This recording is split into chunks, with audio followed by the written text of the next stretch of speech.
ওকে কিন্তু 7:30 বাজে অ্যারেস্ট করে 11টার পরে অ্যারেস্ট দেখাইছি। এই যে 4 ঘন্টা এবং 4.5 ঘন্টার সময় অপুকে অমানবিক নির্যাতন করা হয়েছে। ডিবি পুলিশ আমাদেরকে অপুর কোনো সন্ধান দেয় নাই।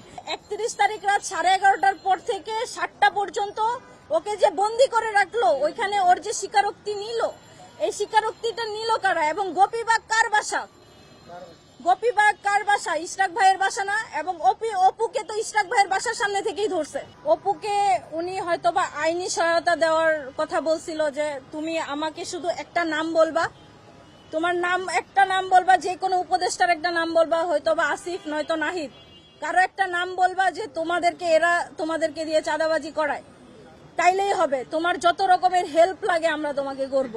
ইশরাক ভাইয়ের লোকজনই তাকে তুলে নিয়ে গেছে, ইশরাক ভাইয়ের বাসায় ছিল, এবং ইশরাক ভাই ডিবি পুলিশের কাছে নিউজ দিয়ে ওদেরকে ধরা গেছে। কারণ রিমান্ডে নিয়ে অপুর মুখ থেকে বারবার এই আসিফ মাহমুদ, সজীব ভুইয়া নামটা আর নাহিদ ইসলাম নামটা তারা শুনতে চাইছে, যে তোমাদের পিছনে এই দুইজন আছে, যেই কোনো একজনের নাম তোমাকে স্বীকার করতে হবে। সে কিন্তু 164-এ কোথাও এই দুইজন উপদেষ্টার কারো নাম সে বলে না।